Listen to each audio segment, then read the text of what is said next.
নমস্কার বন্ধুরা, আশা করি সকলে খুব ভালো আছো। তো আজ আমি আর একটা রেসিপি নিয়ে চলে এসেছি, ঝিঙে ভর্তা। তার জন্য আমি দেখো কড়াই দিয়ে দিয়েছি 1 চামচ তেল, আর এখানে আমি একটা রসুন বেছে রেখেছিলাম, সেই রসুনটা আমি দিয়ে দিলাম, আর দিয়ে দিলাম 5টা শুকনো লঙ্কা।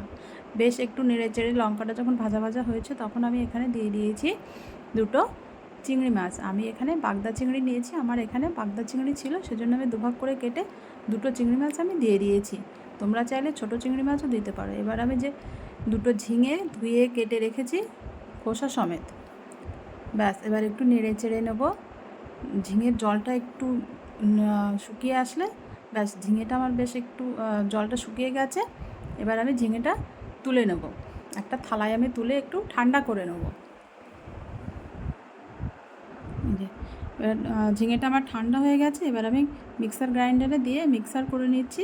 তোমরা চাইলে শিলেও বাটতে পারো। তারপর আবার দিয়ে দিলাম আমি কড়াইয়ে 1 চামচ তেল, আর তাতে যে ঝিঙেটা আমি মিক্সার করে রেখেছিলাম সেটা এবার দিয়ে দিলাম, দিয়ে একটু নেড়ে চেড়ে নেব। এবার দিয়ে দিলাম একটু লবণ, লবণটা একটু কম হয়েছে সেজন্য আর একটু দিয়ে দিয়েছি।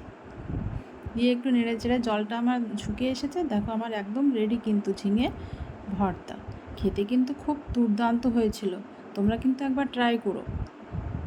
গরম ভাতের সাথে বেশ খুব সুন্দর লেগেছিল।